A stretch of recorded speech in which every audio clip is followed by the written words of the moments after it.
Hey everybody, it's Rob from Flailthroughs. This is Gundam Battle Operation 2, and this is a guest video from Salty Walty in the Gundam Mark II in space.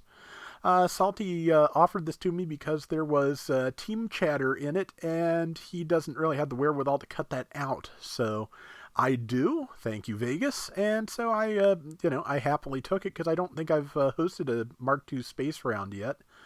I want to get the Mark II for myself, obviously, just because it is pretty much the current king of 550 general. It is wickedly strong in melee and has the very nice EPAC beam rifle, the birdlime launcher, and really strong Vulcans. So it is a very basic kind of general, but it is a very strong one. The Mark II, he has it, I believe, in the Amuro Ray Mark II colors. There was an MS in action of that once in a limited edition. I think that's a Gihren's Greed thing. That's where most of the what if kind of mobile suit colors come from.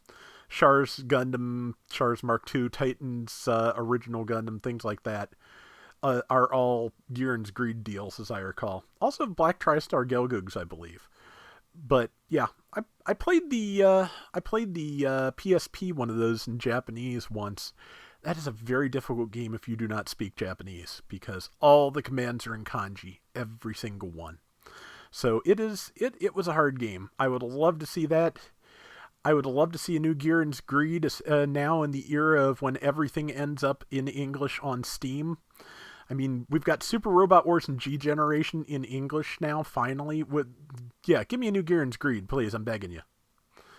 But yeah, again, Mark II, insanely powerful, and I would love to have one. Super Gundam is quite nice, but it is, of course, very different from this because of its different weaponry and mobility. But yeah, Mark II's good, and so fast, too. And let's see, Salty's got a good line on whoever that was. Pale Rider Space? Not sure. But yeah, this is an ace match, so let's see. That is Zuda F, I believe. And let's see, Birdlime. Yep, Birdlime into Beam Rifle into Murder. Yeah, like I said, that saber is just really strong. I'm not sure what its melee mod is, but I'm pretty sure it's a lot. Yeah, one swing was enough. The Zuda F is not exactly durable, but even so, that was a lot of melee damage at one go. Yeah, it had to be the F because the standard Zuda is not, I believe, available at these costs. So, yeah.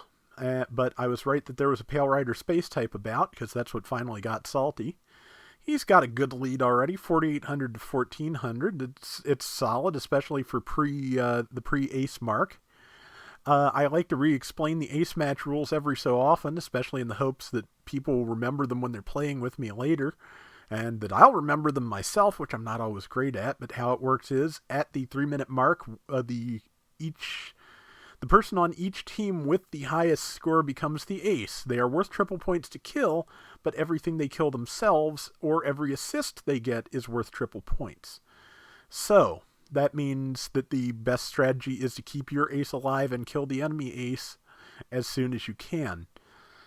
Deciding which of those to do is difficult, but as far as I'm concerned, always err on the side of keeping your ace alive, because that is your team's point potential. And even if the enemy ace stays alive and does okay, if your team is all together with the ace and all working together, there's only so many kills the enemy ace can get, which means that they're going to be limited in their points, whereas if you're all doing really well and keeping together and leaving the kills for the ace, which is hard, I'll admit. It's hard both on a technical level sometimes and also just on an aggression level. Just like, I am so sick of this person, I want them to die, but I should leave this for the ace, and sometimes I don't do it. Which, bad habit to get into, but everybody gets a couple, everybody gets to do it badly once in a while. It's just a matter of, pulling your head back out and behaving well, which, again, depends on the day. I try to do my best, and I know everybody else does too. But 15 seconds to ace selection. Salty is in a one-on-one here with, I believe, that Pale Rider Space. And, yep, he's going for the Birdlime. Missed. But he's still got beams. they are good beams. They missed.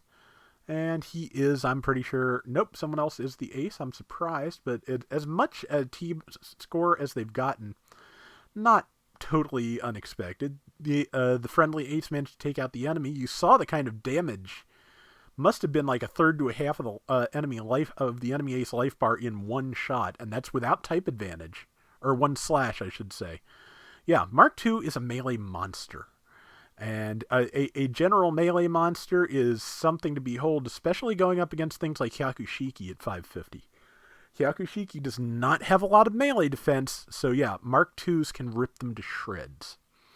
And my advice is, if you're fighting a Hyakushiki and it's giving you a hard time, something with good ballistic damage or good melee damage is your best bet, especially melee, but either one can do. Just something that's beam heavy is going to have a harder time. But Mark II and Rick DS, both actually very good choices, because the Rick DS, of course, has a primary weapon that is ballistic, so that there's that. So you can do a lot of damage to the Hyakushiki's legs and then move in for melee. It's not perfect, but it's not bad, and it has I'm not sure if the Mark II has maneuver armor, but the Rick DS does.